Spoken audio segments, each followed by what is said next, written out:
Radio Publique Africaine.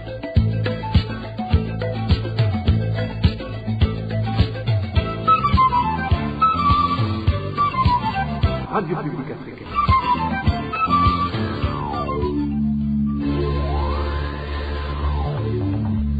Ni umwanya w'amakuru mu Kirundi. Mukaba murashyikirizwa na Marie-Ange Irakoze.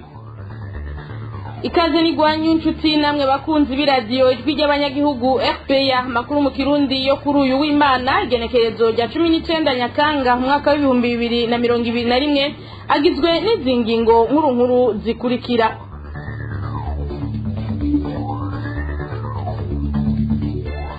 Haraye humvikanye ibisasu bikomakomeye ku kibuga c'indege mpuzamakungu citiriwe Melchior Ndadaye ni ku mugwa mukuru w'ubutunzi i Bujumbura. Igitero cemangwa n'umuhari Red Tabara aho uwo mugwi umenyesha ko intambara hagati yawo n'igisirikare ca leta zabandanije mw'ishamba cimeza rya Rukoko. N'abanywanyi b'umugambwe CNL barenga 10 bafungiwe mu gashoka komine Ruziba ni mu gisagara ca Bujumbura bagirizwa guha imfungurwa abagwanyi imiryango yabo ikaba itewe amakenga n'umutekano wabo. Murano makuru muraza kubikurikira. Mu gisata c'amagara y'abantu naho ikiza ca COVID-19 kibandanya kwiha inkumbi mu Burundi. Naho ikiza cha COVID-19 kidasiba kwiha inkumbi mu Burundi, ingingo zo kwirinda ico kiza ntizubahirijwe mu gisagara ca Bujumbura. Mukanya inkuru imwe ukwayo.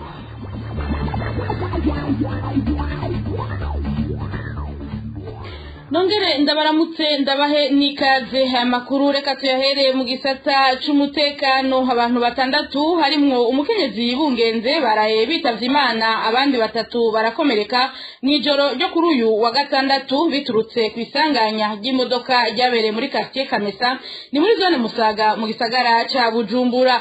Iryo sanganya ryabaye nk'igihe c'isaha 4 z'ijoro. Amakuru dukura aho mu Kamesa amenyesha ko iryo sanganya ryo bajyatumwe nibara bararibi abagendesha imiduga basigaye bifashisha kuvaho iryo bahora bacamwo ribomokeye haraheze imyaka irenga 2. Ayo makuru nyene avuga ko abandi bantu batatu bari muri iyo modoka bakomeretse bikomeye, ubu bakaba bariko bavurirwa muri bimwe mu bitaro byo mu gisagara ca Bujumbura.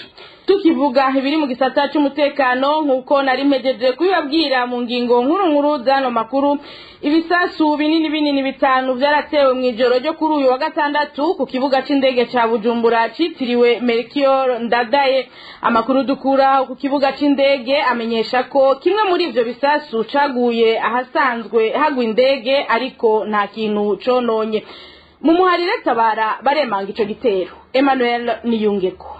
Hari nk'igihe cy'isaha 5 mu ijoro ryo kuri wa gatandatu aho hategwa ibisasu 5 mu kibanza cubatswemwo ikibuga c'indege ca Bujumbura citiriwe Melchior Ndadaye. Ivyo bisasu bikaba byazanana muri zone ya Gatumba kuko amakuru atangwa n'abari ngaho ico gihe abimenyesha. Kubw'ayo makuru nyene igisasu ca mbere caguye mu kibanza nimero 1 gisanzwe kigwamwo indege, ica kabiri kigwa hashirwa amahema yakirirwamwo ingenzi zivuye hanze mu gihe zigomba gupimwa umugira wa COVID-19. Gatatu naco caguye mu kibanza gishirwamwo imizigo y'ingenzi. Igisasu kigira 4 nticaturitse kikaba caguye ku bisakazo by'inyubako bita ayahoga mu rurimi rw'igifaransa, ikibanza kirindirirwamwo n'abategereye ababo bavuye hanze y'igihugu, mu gihe igisasu ca nyuma naco caguye mu ishamba riri nyuma y'ikibuga c'indege. Muri ico gihe harumvikanye urwamo rw'amasasu mu micungararo y'ikibuga c'indege bituma mbere n'abanyagihugu baba muri ako gace bagira ubwoba. Umuhari Red Tabara uremeza ko aribo wagize ico gitero. Colonel Floribert Biyereke avugira igisirikare c'u Burundi ntitwashoboye kumuronka kugira twumve ico yoba bivugako, ariko mu kiganiro yahaye bagenzi bacu b'iradiyo y'abongereza BBC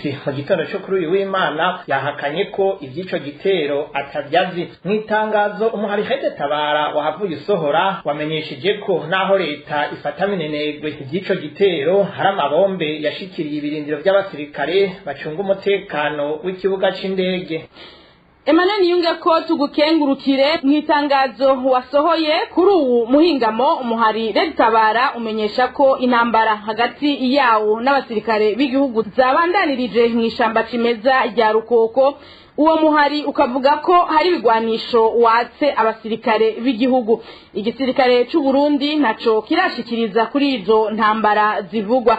Ivyo bikaba biriko biraba mu gihe uno musi umukuru w'igihugu c'u Burundi Varisito Ndayishimiye yateguye urugendo rumushikana mu gisagara ca New York muri leta zunze ubumwe za Amerika, aho aza kwitaba inama ya bose y'ishirahamwe mpuzamakungu ONU igira iya 76. Tukiri mu gisata nyene c'ubutungane dusimbire mu ntara ya Rumonge, hari ibiziga bibiri vyatowe mu gatondo ko kuri uyu wa Mungu ku nkengera z'ikiyaga Tanganyika mu gace ka zone Magara komine Bugarama ni mu ntara ya Rumonge. Abajejwe intwaro nk'igipolisi muri iyo zone baciye bategeka ko bahambwa. Dani Claire iratwumva.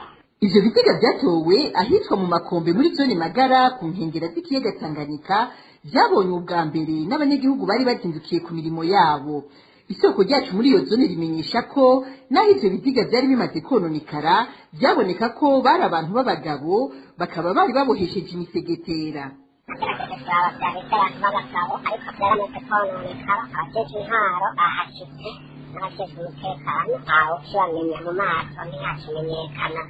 ariko icyo bigaragara ko nuko batowe baboshe tugasaba rero bishanko ko buhagarara abantu batawe mazi atarabarovyi baba barakorokeye bari bateye tukaba rero ko umutekano woshishikara ukorwa ku benegihugu kuko birateye amakenga nk'abantu bashobora kubohwa bagaterwa mu muruzi Tanganyika kandi biraboneka yuko bari bamaze iminsi. Igipolisi kimaze gushika ahabonye ivyo biziga ngo caciye cirukana bari bashengereye. Isoko ryacu rivuga ko baciye bahambwa aho nyine ku musenyi uri ku nkengera z'ico kiyaga ngo nk'uko bihora bikorwa iyo habonetse ibiziga muri ico kiyaga. Abantu baciye babakumira, igipolisi kimaze kwashika nta muntu yasubiye kwegera, ariko ko bimeze nta morgue babajyanamwo kuko bamaze kononekara. Uko rero bimeze kandi bahambwa ku musenyi nyene kuko niko bihora bigenda iyo Tanganyika ijanye ibiziga canke iyo habaye n'umurovyi agoye mu mazi ahamba ku musenyi.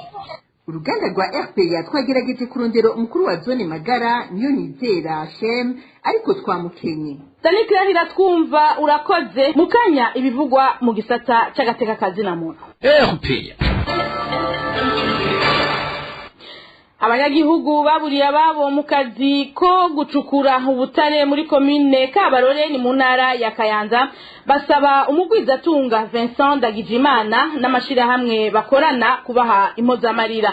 Ni mu gihe bamwe mu basize ubuzima muri ivyo bikorwa bishwe n'umukoresha wabo ko bari ibisuma. Ivyo bene abantu biyamiriza. Onezime Dushimagize. Kuva mu mwaka wa 2010 himbwa ubutare mu mitumba itandukanye ya komine Kabarore, abantu bamaze gusiga ubuzima muri ico gikorwa baguwe ko n'ibihomoka vy'imisozi ngo barenga 200. Umwe mu banyagihugu bo ku mutumba wa Kivuvu yaganiriye na RPA atanga akarorero ko munsi hafi y'icarimwe abantu 13 mu mwaka wa 2019. Abantu bamaze gupfa bararabeshe cyane mugabo kamatitswe n'ingoma nabohera muri 2019 ku bantu bapfuye bari benshi, hariho umunsi wo hafi y'abantu 13 ku mutumba wa Kivuvu aho bita kw'Isegisiyo aho yimbisha nyene nta muryango n'umwe waronse agashumbusho na kamwe, nta muntu amugarira muri ako kazi n'umwe ubwo bufasha aburonka naho batagira ngo barafise amasosiyete y'amasirara. Uno munyagihugu nawe atanga akarorero k'abana 6 baguwe ko n'umusozi mu mwaka wa 2018 bari mu kazi ka Vincent Ndagijimana ngo kandi ntibigeze bakugwa muri ico kinogo ngo bashingura mu iteka. Abana bashika 6 b'abamenyere baraguye abantu hitwa mu Wimba muri 2018 mu ntare barabapfurura iminsi n'irahera biranka ko babashikira batanga amatangazo ngo babakuyemo mugabo n'ubu niho bahokeye baraho hantu nyene barahevye no kuhimba bafuririyemo abakamitswe n'ingoma. Ikindi kibabaza cyane bene abantu ngo nuko abo bose bagwa mu kazi bitwa ibisuma kugira ngo imiryango yabo ntihabwe impozamarira. Iyo hapfuye abantu kandi bapfa ku mutaga amaraporo atangwa twumva bariko barasemerera bavuga ngo byari ibisuma byaje kwiba. Akamaramaza abavyeyi benshi bafise intuntu bafise agahinda kumva umwana wawe agwa mu kazi nta sosiyete yakora imyaka 5 imyaka 10 cyangwa umugabo wawe mugabo kumva mu makuru bariko baratanga ngo byari bisuma byari byaje kwiba ubutare ngo umusozi ubigwako nta gisuma na kimwe kigeze kigubwa ko n'umusozi bose bari abakozi ba sosiyete. Ikindi gituma bafira muri ako kazi bita ibisuma ngo nuko umukoresha wabo Vincent Ndagijimana ata amategeko amurekurira gukora afise ngo kuko akora yisunga ishirahamwe Burundi Mining Export ry'umugwiza atunga Reverie Hategekimana batazira Monster uwo nawe ngo akaba amasezerano afite n'abakozi ba Vincent Ndagijimana. Abo banyagihugu bo ku mitumba yimba mu Butare muri komine Kabarore basaba abarongoye leta kurunga ikintu maze bakora amatohoza ngo maze ivyo bikorwa bitubahiriza agateka kazina muntu bihagarikwe. Onezime dushimagize urakenuye tukiri mu gisata c'agateka kazina muntu tuve mu ntara ya Kayanza tugarukiye mu gisagara ca Bujumbura. Abanywanyi b'umugambwe CNL barenga 10 bo ku mutumba Migera ni muri komine Ruziba bafungiwe mu gasho k'iyo komine ni mu ntara ya Bujumbura kuva ku munsi wa gatanu bafashwe n'igipolisi kiri kumwe n'urongoye imbonerakure muri komine Ruziba aho bagirizwa guha ibifungurwa abagwanyi. Imiryango yabo igatinyira umutekano wabo ngo kuko atanumwe yemerewe gushika aho bapfungiwe. Inkuru ya Francine Mahoro. Abanywanyi b'umugambwe CNL bafunzwe bagizwe n'abagabo n'abagore bose bava ku mutumba Migera agacimbira Buhinda. Abanyagihugu bo kuri uwo mutumba bavuga ko abo bantu bafashwe ku wa gatanu no ku wa gatandatu bakaba bafashwe n'urongoye igipolisi muri komine Kabezi bafatikanije n'abarongoye imbonerakure muri iyo komine nk'uko uyu munyagihugu abitwiganira. Hari ku munsi wa gatanu igihe cy'isaha 8 aho haza abantu baje muri Birisi yirabura itashoboye kubona imarati yayo bavuga ko yo bari yitere kumwe n'abapolisi bashaka kugatsindira Kaburinda aho baca bafata abantu babasanga ku mihana yabo bakaba bagiye berekanwa n'urongoye imbonerakure ku rwego rw'umutumba Migera nyene bo bita Begimo. Umunsi wa gatandatu babaye abarinzi babandanije urongoye imbonerakure ku rwego rw'ikomine yabyirukanye igipolisi aho yongeye gufata abandi bantu batwawe n'abari kumwe na komiseri kominari w'igipolisi mu Kabezi bo bita Moise Arakaza bataziranyuranye. Abo bantu bafata ku itegeko ryo gutwara imbonerakure muri komine Kabezi bo bita Berikimasi yitagira ngo ni Kinihona. Abanywanyi b'umugambwe wa Agato Gwasa bose bafunzwe bagirizwa gukorana n'abagwanyi. Inyankamugayo z'umugambwe CNL ni witwa Niyo Kwizera Patrick Nahishakiye Richard Habonimana Pierre Barihuta Atanaze Nduwimana Yvette na Sengiyumva Samson witwa Adolphe Telesfor Chantal Negative na Cheusi hamwe na Ndamama. Abo bose babafashe mu rukurikirane babagiriza ngo batoze inda z'abagwanyi. Imiryango y'abafunzwe yamirira kure ivyo ababo bagirizwa bakagira amakenga ku mutekano wabo. Iyi saha nta muntu n'umwe yemerewe gushika aho bari kuko bafungiye ku gipolisi mu Kabezi ku komine n'imiryango yabo nta n'umwe yemerewe kugera ahantu bari ni kuvuga dutinya ko umutekano wabo ubuzima bwabo ushobora kuzimangana umwanya n'umwanya. Kuri iryo fungwa ry'abo banywanyi b'umugambwe CNL twarondeye umusitanteri wa komine Kabezi ariko turamukena. Francine Mahoro urakenuye. Inyuma y'akaruhuko gato tubandanye. Tubandanize ano makuru mu gisata c'amagara y'abantu. Ingingo y'abarongoye igisagara ca Bujumbura itegeka abanyagihugu kwambara agapfukamunwa mu makoraniro ntiyubahirizwa mu bibanza bitandukanye. Ivyo biruko mu gihe umukuru w'igisagara ca Bujumbura aheruka gushikiriza ko ibitigiri vy'abandurikiza corona bibandanya vyiyongera ku murindi udasanzwe kuri uwo mugwa mukuru w'ubutunzi w'u Burundi. Twizera aratwiganira uko vyifashe. Iyo ngingo y'umukuru w'igisagara ca Bujumbura Jimmy Hatungimana yafashwe kuri uno wa kabiri w'ino gihe turiko turasoza. Yamara rero amakoraniro atari make abandanya akorwa mu bibanza bitandukanye aho usanga abantu bari kurushi ari bo baba bambaye agapfukamunwa. Akarero kaho twagendeye kuva iyo ngingo ifashwe gushika uyu munsi ni mu mazu y'ubunywero canke y'ubutambiro. Muri ivyo bibanza byose agapfukamunwa ntibakerekwa. Ico twashoboye kubona nuko abantu baba begeranye cane kandi bakaguma batamba ingwatira bafatanye. Ibibanza bibonekamwo abambaye agapfukamunwa ni mu mashure, mu mashengero, mu manza zo gufuba abantu canke z'ubugeni mu masoko, ariko naho nyene bikaboneka ko abantu bubahiriza iyo ngingo ari bake cane. Abanyagihugu bo mu gisagara ca Bujumbura batari bake baragendana ako gafukamunwa, ariko bakakambara iyo babonye bashitse ahari abajejwe umutekano. Mwomenya ko umukuru w'igisagara ca Bujumbura yafashe iyo ngingo avuga ko kubera umurindi w'abandura umugera wa COVID-19 wabaye munini, uwuzofatwa atambaye agafukamunwa ari ahantu hakoraniye abantu benshi hazocibwa ihadabu y'ibihumbi 100 by'amarundi. Bamwe mu banyagihugu twaganiriye bavuga ko iyo ngingo izogorana cyane kubahirizwa mu gihe atabikorwa biherekeza biriko birashirwa mu ngiro. Amakuru dukura mu bakorera mu bijanye n'amagara y'abantu aho mu gisagara ca Bujumbura nayo yemeza ko n'ibisigiri by'abahitanwa n'ico kiza bibandanya biba umurengera. Twizera urakenuye. Tukivuga ibyo mu gisata c'amagara y'abantu, ibiciro byo kwipimisha umugera wa COVID-19 byaragabanijwe kuva kuri uyu wa gatanu kubinjira mu Burundi baciye ku butaka no mu mazi. Ku bw'itegeko nshikiranganji ryo kuwa 17 Nyakanga umwaka wa 2021, abanyamahanga bazoriha idolari z'abanyamerika 15, kare bahora bariha idolari 100.